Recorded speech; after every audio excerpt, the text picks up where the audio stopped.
by Emile Nakhleh. If President Trump and his Secretary of State Mike Pompeo had planned to deepen chaos and instability, promote war, and hurt American interests in the Middle East, they could not have executed a more effective strategy than abandoning the Iran nuclear deal, the Joint Comprehensive Program of Action or JCPOA, and moving the U.S. Embassy from Tel Aviv to Jerusalem. By bullying Iran and demanding that it toe the American line, relinquishing its traditional mediator role in local conflicts, abandoning its commitment to human rights, and leaving the peoples and states of the region to fight it out among themselves, the Trump administration is playing with fire in the most volatile part of the world.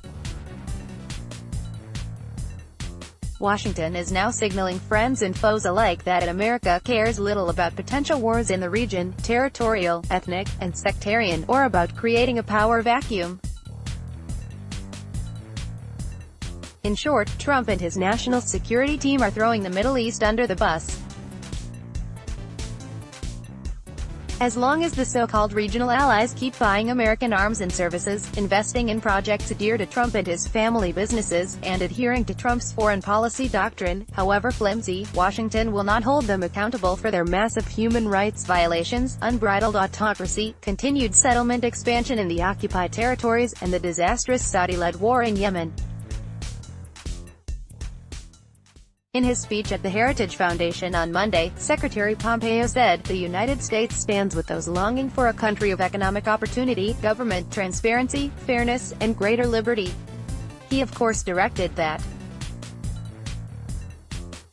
statement at Iran, but would he extend the same demands to America's autocratic allies in Egypt, Saudi Arabia, Bahrain, and the UAE? Selectivity in the application of good governance principles begets hypocrisy and insincerity. At least, the Iranian people elected President Hassan Rouhani in relatively free elections.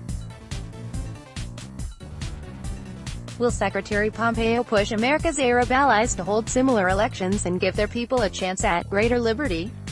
Now that the electoral bloc of the traditionally anti-American Iraqi Shia cleric Muqtada al-Sadr has won the elections in Iraq, will Trump and Pompeo begin to hint at regime change in Iraq? Isn't it ironic that the two Shia blocs in Iraq and Lebanon won in their elections while not one of the Sunni Arab allies of the United States in Egypt, Saudi Arabia, the Gulf, and elsewhere has held fair elections?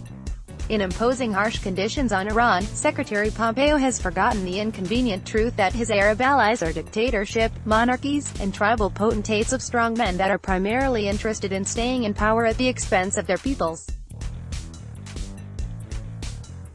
After enumerating 12 very basic requirements, demanding, among other things, that Iran relinquish its sovereign right to enrich, Pompeo asked the Iranian people rhetorically in his speech, "But has the Iranian Revolution given to the Iranian people? Why does he think that these demands and his condescending question would persuade the Iranian people to once again relinquish their sovereignty and yield to America's demands?" The American-engineered Mossadegh coup in 1953 might be ancient history for most Americans, but it's still a living, vivid memory in Iran.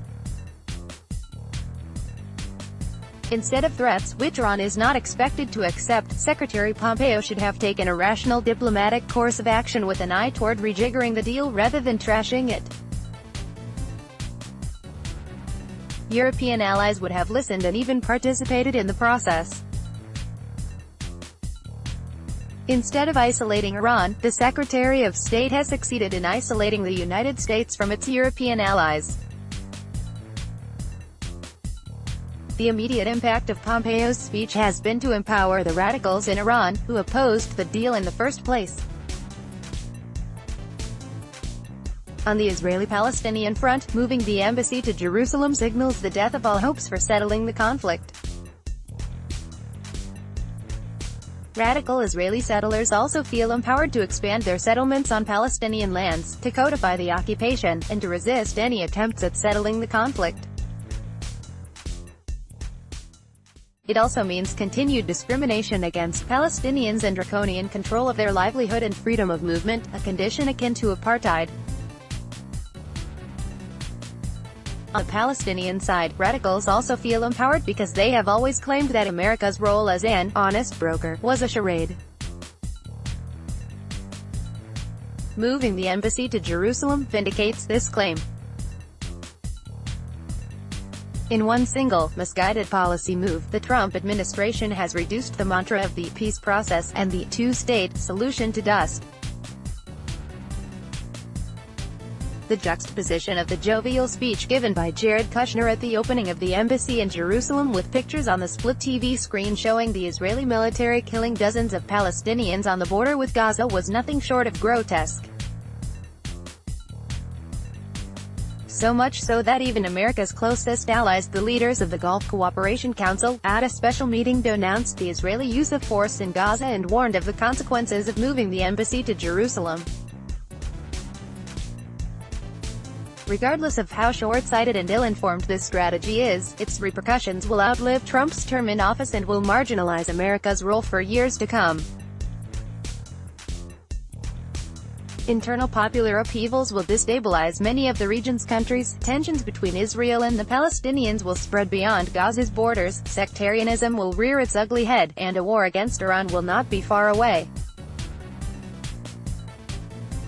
If Israel and its newfound Gulf Sunni allies declare war on Iran, the United States will end up getting involved despite Trump's decision to abandon the region.